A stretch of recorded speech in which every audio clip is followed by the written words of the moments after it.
নমস্কার বন্ধুরা, সবাইকে স্বাগত জানাই আমার চ্যানেলে। আজকে যে রেসিপিটি তোমাদের দেখাতে চলেছি, 4 পিস রুই মাছ দিয়ে রুই ভাপা। খুব সহজ, সিম্পল, কম খরচে তোমরা বাড়িতে বসে এই রেসিপিটি তৈরি করতে পারবে। প্রথমে 4 পিস রুই মাছ নিতে হবে এবং তাতে অল্প পরিমাণ লবণ দিতে হবে এবং তার সঙ্গে দিতে হবে খাঁটি সরিষার তেল এবং তার সঙ্গে পরিমাণ মতন হলুদ দিতে হবে এবং হলুদ দেওয়ার পরে মাছগুলোকে লবণ, তেল এবং হলুদ ভালো করে মাখাতে হবে। এই রেসিপিটি খুব কম সময়ে এবং খুব অল্প খরচে তোমরা বাড়িতে চাইলে তৈরি করতে পারবে। তো তার জন্য ভিডিওটি প্রথম থেকে শেষ পর্যন্ত দেখতে হবে। তো মাছগুলোতে লবণ, হলুদ, তেল ভালোভাবে মাখানোর পরে একটা মশলা তৈরি করতে হবে। তার জন্য লাগবে হচ্ছে কাজু বাদাম, যেটাকে ভেঙে নিতে হবে।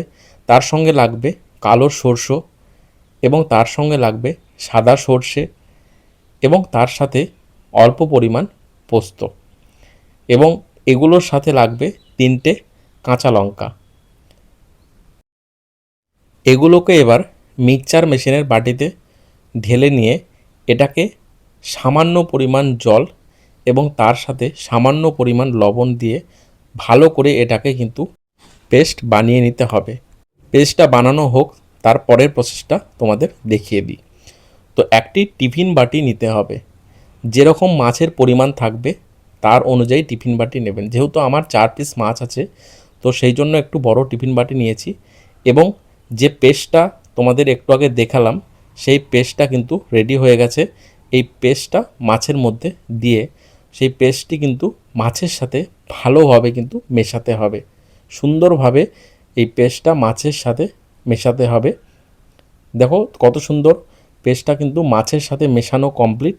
এরপরে ওপর দিয়ে একটু কুচনো ধনে পাতা দিয়ে দিতে হবে এবং তার সাথে দিতে হবে 2টো কাঁচা লঙ্কা এবং অল্প পরিমাণ একটু সরিষার তেল, যেটা ওপর দিয়ে দিয়ে দিতে হবে। দিয়ে টিফিন বাটির যে ঢাকনাটি সেটা ভালোভাবে কিন্তু এঁটে দিতে হবে। এঁটে দেওয়ার পরে এর পরের প্রসেস হলো কড়াই চাপিয়ে দিতে হবে এবং সেই কড়াইয়ের মধ্যে জল দিয়ে দিতে হবে। জল দিয়ে টিফিন বাটিতে বসিয়ে দিতে হবে এবং একটা থালা দিয়ে কিন্তু ঢেকে দিতে হবে। 20 থেকে 25 মিনিট এটাকে সেদ্ধ করতে হবে। তো আমাদের রেডি হয়ে গেছে রুই ভাপাটা। দেখতেই পাচ্ছেন যে কতটা সুন্দর লাগছে, দারুণ একটা কালার এসছে আর অসাধারণ সেন্ট। চলুন ভাত দিয়ে কেমন লাগে একটু খেয়ে দেখায়। প্রথমে নিতে হবে সাদা ভাত এবং তার উপরে এই রকম রুই ভাপা, সর্ষে দিয়ে, কাঁচা লঙ্কা দিয়ে, ধনে পাতা দিয়ে দারুণ সুন্দর রুই ভাপা। কতটা গ্রেভিটা কতটা সুন্দর হয়েছে দেখুন এবং তার সাথে হচ্ছে একটা সেদ্ধ কাঁচা লঙ্কা। মাছটাকে সরিয়ে রেখে একটু গ্রেভিটা দিয়ে খেয়ে দেখা যাক কতটা সুন্দর হয়েছে খেতে। তো গ্রেভিটা দারুণ সুন্দর থিকনেস এসছে এবং খেতেও কিন্তু দারুণ হয়েছে। এবার আপনাদের দেখায় মাছটা কেমন সিদ্ধ হয়েছে। মাছটা তো হাত দিয়ে ভাঙার প্রয়োজন নেই, একটু হাত দিলেই মনে হচ্ছে যেন মাছটা খুলে গেল। চ্যানেলটিকে সাবস্ক্রাইব করতে ভুলবেন না।